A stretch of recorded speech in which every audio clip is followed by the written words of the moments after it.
तारीख 9 मई और करीबन रात के 8:30 बज रहे थे कि पाकिस्तान की तरफ से एक बार फिर ड्रोन अटैक की कोशिशें देखी जा रही हैं। ड्रोन लगातार जम्मू के कुछ इलाकों में, सांबा, अखनूर जैसे इलाकों में देखे गए हैं।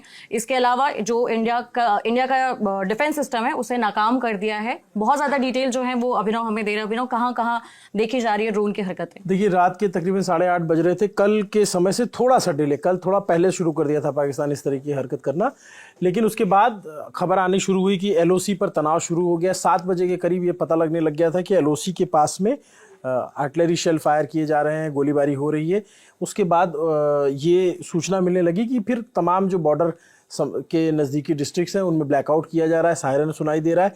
इवन आज तो श्रीनगर में भी सायरन बजा है, श्रीनगर में भी ब्लैकआउट रहा, श्रीनगर में भी सायरन बजते हुए सुना गया।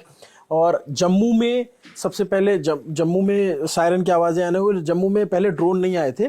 सबसे पहली जो सूचना मिली वो रजौरी सांबा की तरफ मिली और अखनूर की तरफ मिली।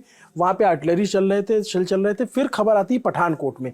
पठानकोट में जो पंजाब का पठानकोट एयरबेस है, जहाँ पे कल निशाना बनाने की कोशिश की थी पाकिस्तान ने, उधर ड्रोन भेजे गए और वहाँ पर अटैक की कोशिश की गई है। उसके अलावा उन ड्रोन्स को गिराया जा रहा है, निष्क्रिय किया जा रहा है।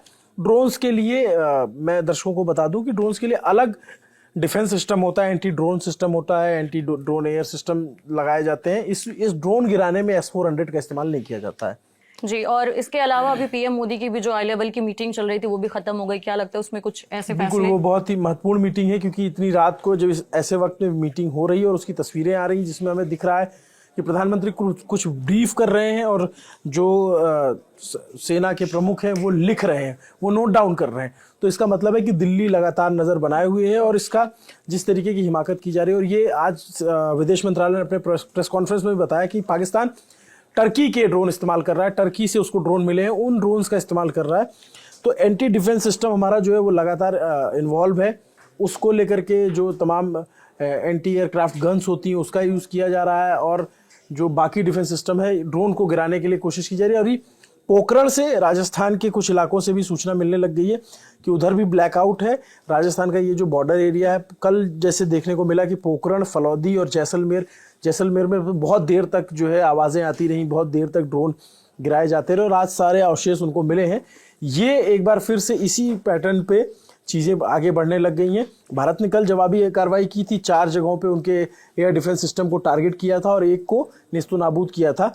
आज फिर, क्योंकि भारत को पता है कि ये इसी तरीके का होगा और चूंकि जो पाकिस्तान के विदेश मंत्री ख्वाजा आसिफ हैं, उन्होंने एक चैनल को इंटरव्यू देते हुए कहा कि उन्होंने पूछा कि क्या you are going to full fledge war, तो उन्होंने कहा कि हमारे पास और कोई ऑप्शन नहीं। यानी वो एक तरीके से जंग की धमकी दे रहे हैं दूसरे चैनल्स के माध्यम से। तो अभी वही चीज़ें फिर से शुरू हो गई हैं। अब जो सूचना मिल रही है वो यही है कि पठानकोट है, वहाँ पे कई सारी आवाज़ें सुनाई दी हैं और पंजाब के कुछ और ज़िले जो बॉर्डर के हैं वो जो है ड्रोन्स वहाँ पे ड्रोन्स देखे जा रहे हैं और ड्रोन को निष्क्रिय करने की ब्लैकआउट भी मेरे ख्याल से तमाम जगहों पर कर दिया गया। वापस से सायरन बज रहे हैं बहुत सारे जिलों में, इलाकों में। बिल्कुल ब्लैकआउट किया गया है, क्योंकि ये अंदेशा था और पहले से लोगों की भी तैयारी थी कि इस तरीके का अटैक किया जा सकता है, इस तरीके की चीज़ें हो सकती है। और लोगों को जाते हुए एक जगह से दूसरी जगह देखा गया, वहाँ से निकलते हुए बस अड्डे पे, तमाम जगहों पे। तो अब तक का जो ये अभी का अपडेट मैं आपको दे रहा हूँ, ये रात के तकरीबन 9 बजने वाले हैं। इस पूरी स्थिति पे हम लोग नज़र बनाए हुए हैं। जी, शुक्रिया अभिनव। मेरा नाम है उपासना, मेरे साथ कैमरे के पीछे है रूहानी। बाकी जो भी अपडेट्स होंगे हम आपको अन्य वीडियो के जरिए दिखाते रहेंगे। शुक्रिया।